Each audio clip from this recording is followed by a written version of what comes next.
SHIZZIO, sagas continue. I'm in Manchester. I've been up since 8 o'clock in the morning, but I am at KD Grammar School for Boys. Zesh Rehman, the first Asian to ever play in the Premiership, is here. He's got a foundation. He's empowering the youth, so I've come to support that. Now, when I go near a school, it's like a disease to me, but I take on my injections. My parents would be so happy, by the way, that I'm coming to school. It's about 20 years too late, but we got there in the end. So let's go and check him out and take it from there, yeah? Later. SHIZZIO Sagas. I'm in Maniarchid. I'm at KD Grammar School. Zesh Rehman, footballer, first Asian footballer to be in the Premiership, mind you, has opened a foundation. Fantastic. Now, I'm in a school. Now, back in the day in school, detention was my middle name. But this is the headmaster of this school, Mr. Sattar. How are you, sir? I'm fine, thank you, young man. How are you? He's got a wonderful Manchester accent as well. Give me some more accent. Well, I don't see it as an accent. This is the way I speak, obviously. But we're at, obviously, it's a school for boys. And we've been, well, this school has been here about 10 years, basically. Right. And it provides education. It has a triple curriculum, basically. So a triple curricula. We have the national curriculum subjects. We follow the English baccalaureate. Right. We have the Islamic curriculum, and we also have the leadership curriculum. But obviously in the middle of all that, along with the leadership, we have the embodiment of that leadership and a trailblazer in Zesh Rehman. So he's here to promote, obviously, the values that we would like to instill in our youngsters. But what do you do when you find them values are in children that you know that are hard to get out, i.e. Yes. The naughty kids yes. like me? Yes. What do you do to kids like them? Because back in the day, detention was my middle name, sir. I would be in there line after line after line. What is it you do over here to kind of draw kids away from that? Yes. Well, we have a pastoral system, so we don't, well, basically that means that we give them, you know, a few chances. But obviously the punishment, there has to be a balance. Absolutely. There has to be rewards and punishments. And I think one of the wonderful things about life, especially at a school, is that it is a microcosm of what they will find in the real world. Absolutely. It's like you go through a red light. No, you know, people aren't going to say, oh, what a nice young man. Yeah. We're going to let him off, because it could have led to an accident. So that if somebody runs a red light, there are consequences, and equally there are consequences here. But do you ever feel like just grabbing this kid and saying, listen to me? Well, obviously, I would be lying as, you know, we are human beings. Absolutely. We're of course, we're human beings, and there is always a temptation to be angry. Yes. But then you kind of calm down. And I think age, you're a young man still. I think the way I see it, I mean, I'm nearly 50, okay?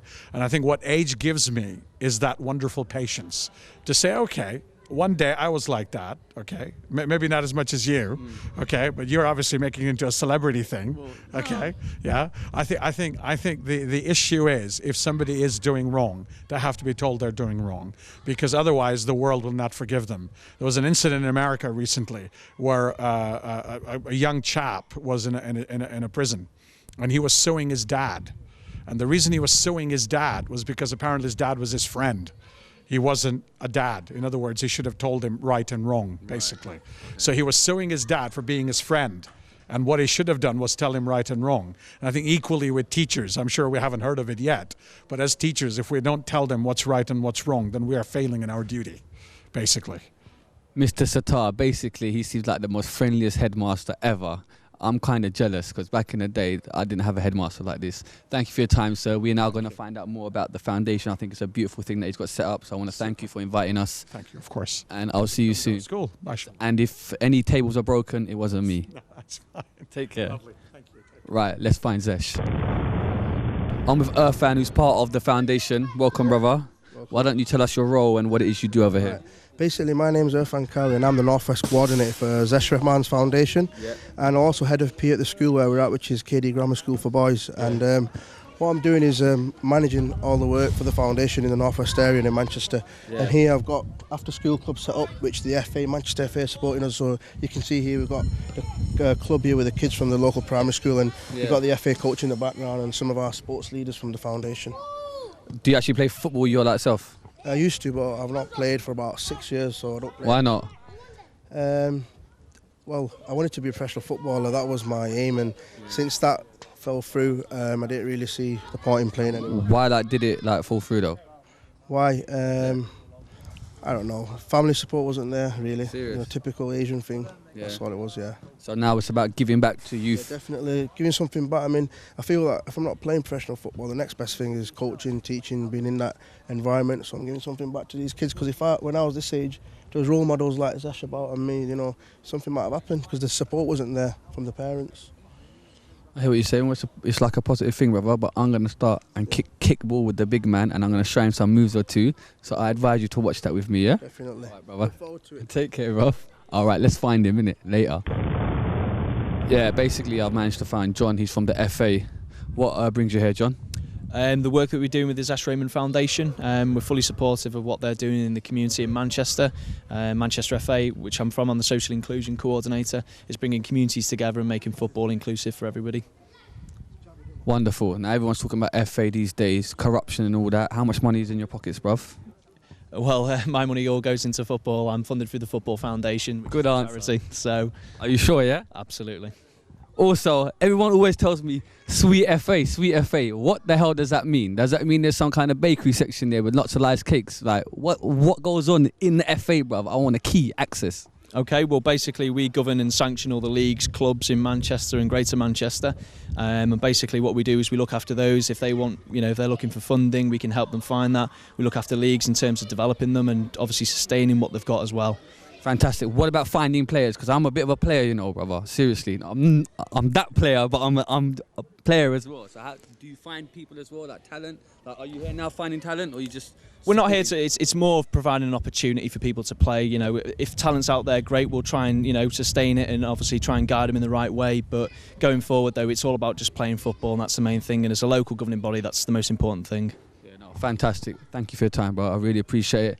I personally think his pockets are loaded. Nah, joke. Yeah, I'm joking. Still got to find Zesh. Let's do this. Right.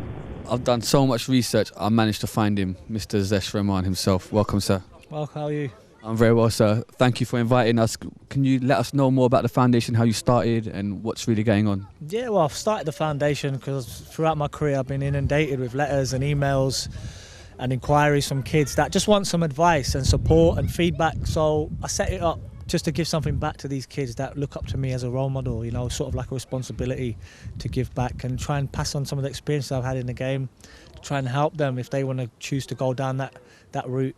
And the foundation was set up for that, to use football more or less as a vehicle to help increase community cohesion, get kids from all backgrounds to play and mix with each other, learn about each other's differences and celebrate each other's differences, and don't see beyond barriers of culture and religion. Do you find that people don't celebrate it as much as they should, especially in sport?